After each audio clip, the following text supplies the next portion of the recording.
Oliver Peak is on the Wyoming-Idaho border, just south of the southernmost extent of the Tetons, or the northern bit of the Snake River Range. Oliver Peak is accessible from the Mike Harris Campground, which is just a few miles from Driggs, Idaho.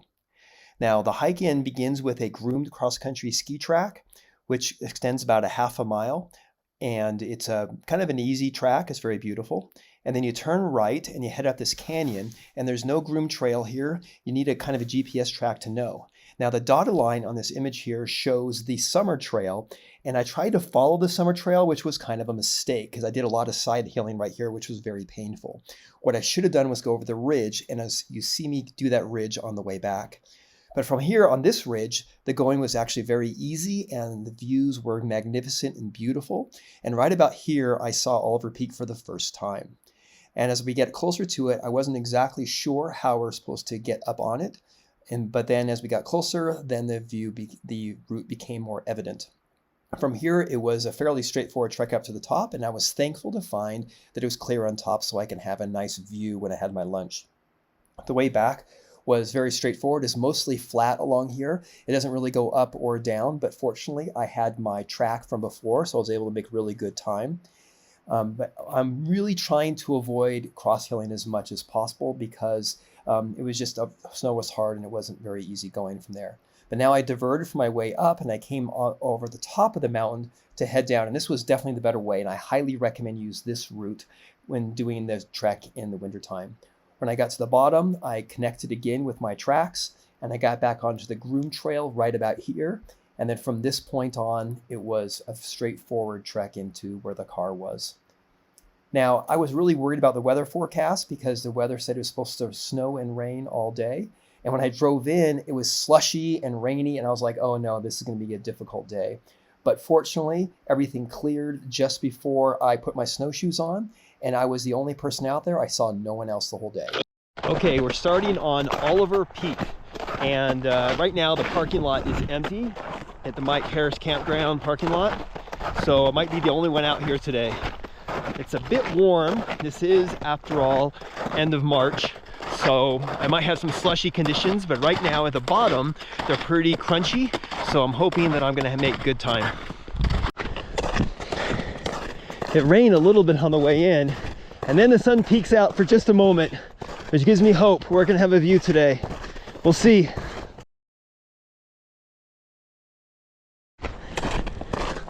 So far the trail's pretty quick. I'm worried that by the afternoon it might be a bit slushy and slow me down. Right now I'm flying. So this is the edge of the Mike Harris Campground loop with the groomed trails. It kind of loops back on itself. And we're gonna go up here off this trail, and it's actually sometimes groomed up here a little bit, but we're not gonna follow it along the river. We're gonna turn left, or right, sorry, and head up the canyon. This is kind of cool. It looks like a snow plow, but it's not. It's actually the snow that fell off this tree here. Kind of cool looking. Okay, I'm 1 mile in, and so far I'm off the trail, but there's a track, a couple skin tracks and a couple snowmobile tracks that are really compact. So the freeze thaw has made it really hard, so the snowshoeing is kind of easy. I'm gonna wager that in softer snow this will be more arduous.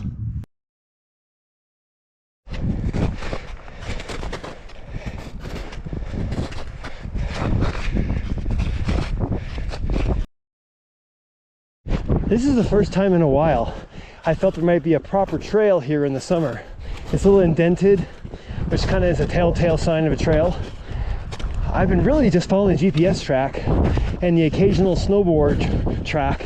I initially thought these were snowmobiles, but it's not. It's just a funny way that the snow froze and thawed on the track. These are definitely snowboard tracks. I was following a snowboard track because it was a little more compact, but then it started heading off the wrong direction. And at first I thought it would circle back, but it didn't. So now I have to side heel to get back on track, which is kind of challenging. It's awkward, you know, you have to point your toes uphill. but I'm making it. I can see the trail behind me. I definitely don't want to lose altitude to get back on the trail. That'd be way harder. Look at this view. That's Taylor Mountain, and that's where I came from. I gotta say, this meadow is pretty. I want some skis and to shred some lines on it. Oh, this is pretty much untouched. There's no signs of human. The trail is hard to see, and look all the way down there, it's beautiful. All the way up, it's beautiful. It's just really a pretty day. Woo! Look at those clouds move. That's cool.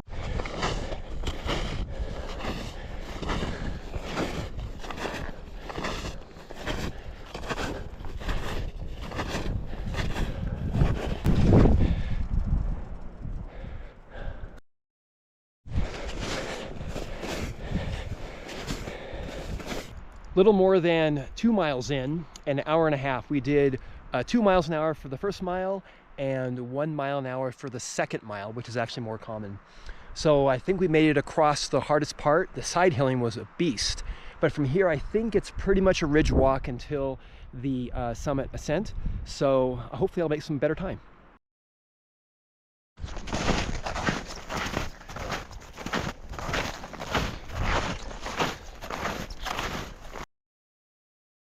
Ooh, are the clouds moving in? Am I gonna get snowed on?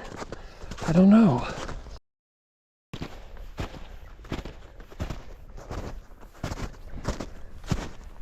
All right, the views are just getting better and better and better. Dang.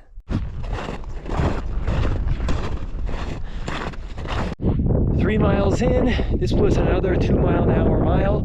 Things went much better once I got off that side hilling. And 1 mile to go, I could see the peak for the first time behind those trees.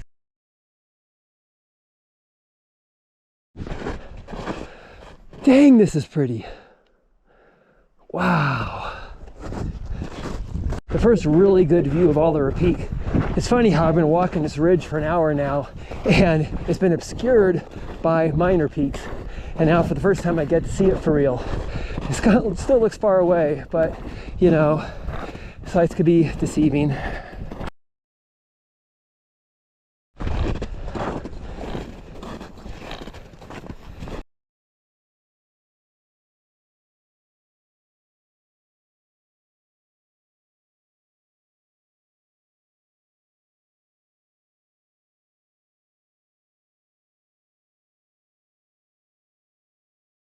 Okay, so I keep developing these little balls on my shoelaces. Look at that thing. It takes about 10 minutes for them to form. Isn't that weird?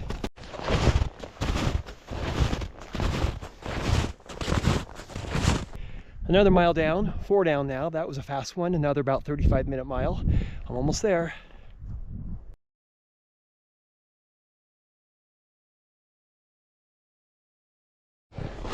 Just making my way through some trees along the ridge here.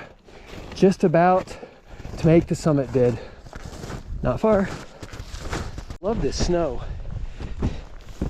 It like forms a perfect impression. It's so cool. All right, that's the summit right there. Final push. Doesn't look too bad. And looks like I'm gonna make it the whole way without getting rained or snowed on. When I packed my sunglasses, I thought there's no way. But I used them pretty much the whole time. Awesome. So cool. Okay, here I am on top of Oliver Peak. 3 hours and 15 minutes, 4.5 miles, 2,500 vertical feet. Very flat top with a commanding view of the Teton Range, the south end of the Teton Range. And on the way up, I had a good view of the Snake River Range. This is kind of right on the border. I'm very, very close to the Wyoming border, but right now I'm in Idaho. And I think I'm having a little lunch.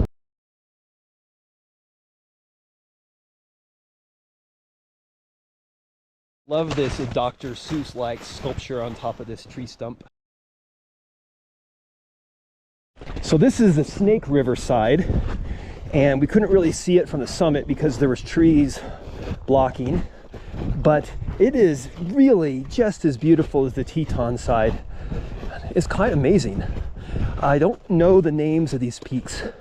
I thought for a minute that was Beard, but it's not. So anyways, more mountains to be climbed, more adventures to be had. Well, I'm sure this would be more fun with skis. It's so much fun with snowshoes. You just take big bounding steps and let the snow stop your fall. It's very cool. Here I'm picking up with my tracks up, and you know, it's just a lot easier going down than coming up.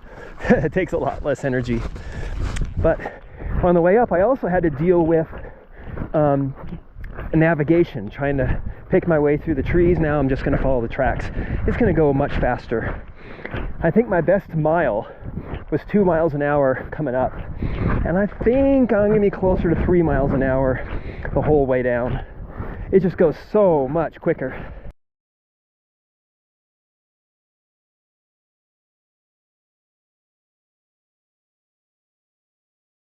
I love this. You know, the going is easy, just enough downhill that I don't have to spend much effort. The view on the right is amazing. On the left is awesome. Cutting through the trees, untouched snow. Man, how can you have a better day? This ridge line is pretty cool. I mean, you got this nice sweeping view of the canyon below, and the going is so easy. You just get to enjoy it all.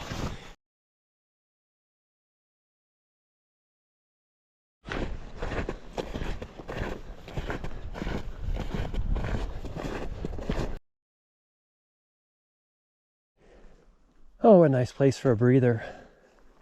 The weather is definitely moving in. But for a day that was supposed to rain or snow all day, I am counting my blessings. I'm loving this ridge. It's just really fun to walk along and kind of weave your way through the trees. The going's really easy. It's just a wonderful way to spend the day. It's a delightful little aspen grove I'm coming across. Usually, aspen groves happen when the other trees get killed from an avalanche or a fire, and aspen are the first ones to grow in the aftermath. So it's a pretty good indicator that we're near an avalanche slope, which means this guy, which I'm walking across, may give from time to time. And I'm thankful that this is a low avalanche day. You can see on the way up I was side hilling, so I was pointing my toes uphill so that my foot is in a better position. And now I could just use that walking straight to go downhill, because it's already kind of kicked a step in for me, making my job much easier. I love coming over like a little ridge like this. And now we have a really nice view of Victor and the Teton Valley, which is of course our destination. That's where I started my drive time lapse. I think that this next ridge right on the other side there that's just coming into view is the one we're going to walk along before we drop finally into the valley below. So that's probably a mile away, a bit more work. And if I had more eagle eyes and more contrast, I'd be able to see my snowshoe tracks. I probably went up that steep a little bit, trying to get off the side hilling and onto the ridge, but I cannot see it now.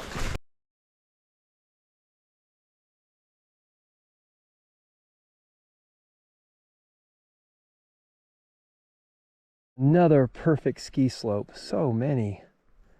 Oh, it's beautiful here. Oh, the ridge is so much better than that side hilling and switchbacks. Definitely the way to go.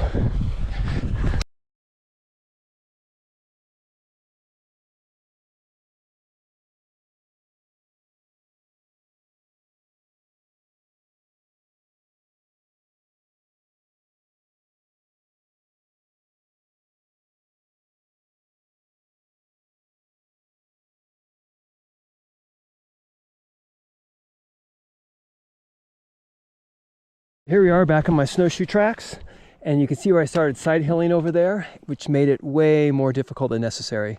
So definitely take the ridge up and follow that GPS track. It's in the video description, rather than follow the summer trail, because when it's snowed over, all you're doing is side hilling.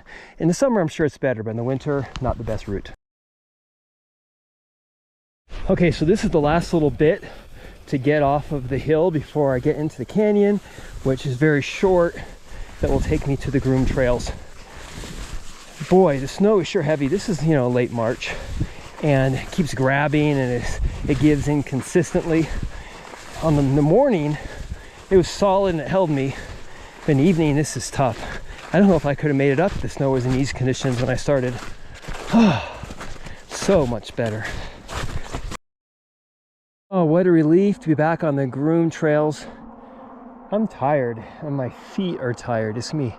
Good to take these snowshoes off.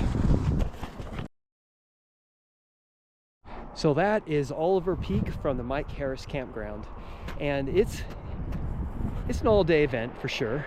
I think it took me 5.5 hours. I wouldn't call it arduous, but I would not call it easy. But man, the ridge walk is very cool. So if you're looking for a view as opposed to something that's technically challenging, this might be a good all-day excursion for you. But of course, you don't need to go all the way to the top to enjoy this trail.